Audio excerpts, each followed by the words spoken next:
What this life-taker did after he thought he got away with his crime will leave you speechless. The one mistake he made in his confession is so shocking, even the detectives could not believe it. You must stick around until the end to hear the chilling final words he said to the victim's father that sealed his fate forever. Under the buzzing lights of downtown Denver, a young woman's laughter cut through the music of a March night. That woman was Kenia Monge, only 19, radiant with youth, confidence, and the kind of light that made people believe the world could never harm someone like her. But life has a way of turning joy into silence. What began as a night of fun would end as one of Colorado's most heartbreaking stories, a story of trust, betrayal, and the enduring strength of a family that refused to give up. Kenia's life began far from the streets of Denver. She was born on January 26, 1992, in Honduras, to a teenage mother named Maria. At 15, Maria faced an impossible choice: stay and struggle or leave to build a better life. With a heart torn in two, she handed her baby girl to her grandmother's care and boarded a plane to the United States. It wasn't abandonment, it was sacrifice, the kind born out of love and hope. In America, Maria started over. She worked tirelessly, met a kind man named Tony Lee, and built a stable home. Together, they raised two more children, Ken and Anthony. And when Kenia finally joined them in 2004, she brought with her an energy that transformed their lives. At first, Kenia spoke little English. She was shy, cautious, and observant, but it didn't take long for her warmth to break through barriers. She quickly picked up the language, making friends, finding laughter in small things, and bonding deeply with her younger sister, Kim, who would later call her both sister and best friend. Tony became the father figure Kenia had longed for. He adored her, and she, in turn, saw him as her protector. Their home in Denver was filled with noise, teasing, love, and the chaos of a family that had finally found its rhythm. Kenia was bright and ambitious. At Cherry Creek High School, she excelled both academically and socially. Teachers described her as a beam of optimism, while friends called her the glue that kept everyone together. After graduating, she followed her passion into a local college where she studied broadcasting. She wanted to tell stories, to use her voice, to make others feel less alone. She moved into her own apartment with her boyfriend, Louis Easton, and began shaping her adult life. She was responsible, caring, and deeply loyal, but also adventurous and full of youthful mischief, the kind that made her human. That mix of innocence and daring led to the night that changed everything. On March 31, 2011, Kenia and her friends decided to experience Denver's nightlife. Being underage, they used fake IDs to enter the 24 Kelvins Lounge, a popular downtown club. The plan was simple: dance, drink a little, laugh a lot. Kenia dressed up, her smile wide, her spirit untamed. The bass thumped through the floors, and the group melted into the crowd. For a while, it was everything she wanted, a night of feeling young and free. But as the night wore on, the drinks hit harder than expected. Kenia, not used to alcohol, began to feel dizzy and disoriented. She told her friends she needed the restroom, leaving her phone, keys, and purse on the table.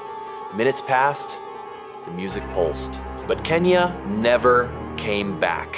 When her friends realized she was gone, they assumed she had left with someone. None of them went outside to look. They collected her things, promising to return them in the morning. But when they brought her purse home the next day, her family's hearts dropped.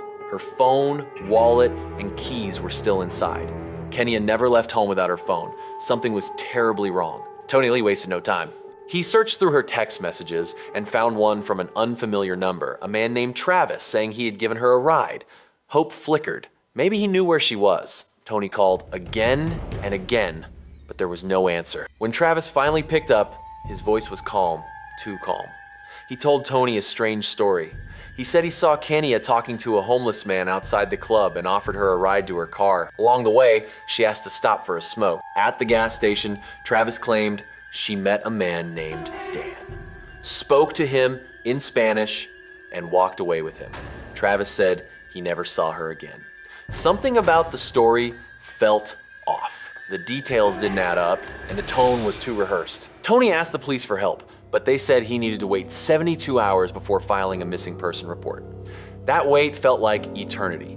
Tony decided he couldn't just sit back. He arranged to meet Travis at a Conoco gas station, hoping to get the truth face to face. Before leaving, he He grabbed his weapon. His wife, Maria, begged him not to go, afraid of what he might find or do. But Tony couldn't ignore the feeling that time was running out. When he arrived, the air smelled of gasoline and bleach. Travis stood by his white van, nervously shifting his weight. As Tony approached, he noticed the back of the van was too clean. New carpet, no dust, no clutter. The smell of bleach stung his nose. Something was wrong. Travis's hand trembled when Tony reached to shake it. That's when Tony knew this man wasn't telling the full story. He might have been the last person to see Kenia alive. Police eventually began to take the case seriously. Background checks on Travis Forbes, aged 31, revealed a history of violence. He had been arrested as a teenager for burglary, for harassment, for assault. He had a disturbing fixation with women, and ex-girlfriends described his temper as unpredictable, his desires controlling, his apologies hollow. He had once been caught vandalizing women's underwear with initials carved into the fabric. Every record pointed toward a man who enjoyed domination in disguise. Detectives began retracing his movement. Surveillance footage from Debbie's Bakery and Cafe, where Travis worked, showed him there after hours on April 1st, the very night Kenia vanished. He was wearing latex gloves, rolling a carpet, and turning off the cameras. A coworker later said she found the bakery's surveillance system disabled the next morning and noticed Travis acting jittery. Witnesses near the area reported seeing smoke from a barrel fire behind the bakery that same night with a white van parked nearby. When questioned, Travis brushed it off, saying he was just tidying up.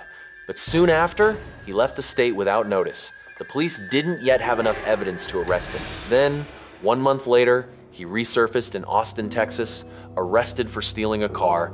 Detectives flew out, interrogated him, and showed him the footage from the bakery. He stayed silent, hiding behind smirks and sarcasm, refusing to talk. When the charges were dropped, he was released, and Colorado's nightmare continued. Then came July 4th, 2011. Fireworks exploded across the Colorado sky. In Fort Collins, Lydia Tillman, a 30-year-old woman recently returned from New York, decided to watch the fireworks alone. She didn't know she was being followed. Travis had found his next target. When Lydia reached her apartment, Travis forced his way inside. What followed was unspeakable. He maltreated, and when he thought she was dead, he poured bleach over her body and set her apartment ablaze. But Lydia refused to die. With a shattered jaw and searing burns, she crawled through the flames, leapt from her second-story window, and collapsed on the ground outside. When paramedics found her, she could barely whisper a word. All she managed to say was, "No," before slipping into a coma that lasted 5 weeks. The fire destroyed much of the physical evidence, but scientists recovered a sliver of DNA from under her fingernails. When tested, it matched the DNA of Travis Forbes. By July 11th, Travis was under arrest for attempted life-taking, arson, and intimacy assault. The pattern was clear. Investigators reopened the Monge case, suspecting he was behind Kenia's disappearance as well. After weeks in jail, Travis broke. On August 26th, he called detectives with an offer he would tell them everything if they spared him the death penalty and did not register him as an intimacy offender. His confession was chilling. He said he met Kenia outside the 24 Kelvin's lounge that night. She was drunk and vulnerable. He offered her a ride, pretending to help, but when she refused his advances, he snapped. He took her inside his van. He drove to the bakery, hid her body in a freezer, and later buried her under a grove of cottonwood trees in Keensburg, about 40 miles from Denver. He poured bleach to erase his tracks and left her wrapped in plastic alone, forgotten, and buried shallow in the dirt. On September 7th, 2011, police followed Travis to the burial site. Under 4 feet of earth, they found her. The discovery broke even the hardest detectives. Later that month, Travis stood in court.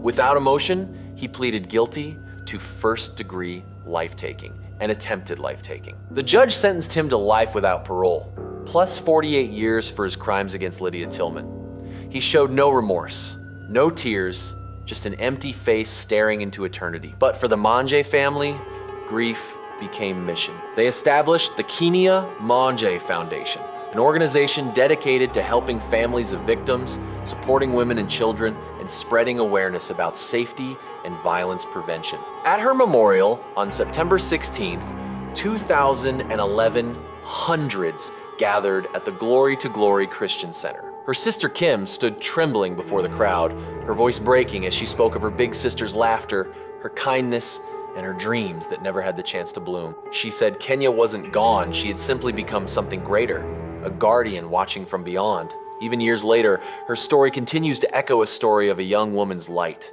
extinguished by cruelty, and a family's refusal to let that light die. Kenia's name still whispers through the halls of Cherry Creek High, through the streets of Denver, through the foundation built in her honor. And when her mother looks at the sky, she still sees her daughter in every sunrise, reminding the world that beauty can be taken, but never erased. Because Kenia Monge will forever live in the hearts of those who loved her, as the voice that could not be silenced, and the spirit that still says, remember me, protect others, keep my story alive. So now you know the devastating truth behind this heartbreaking case.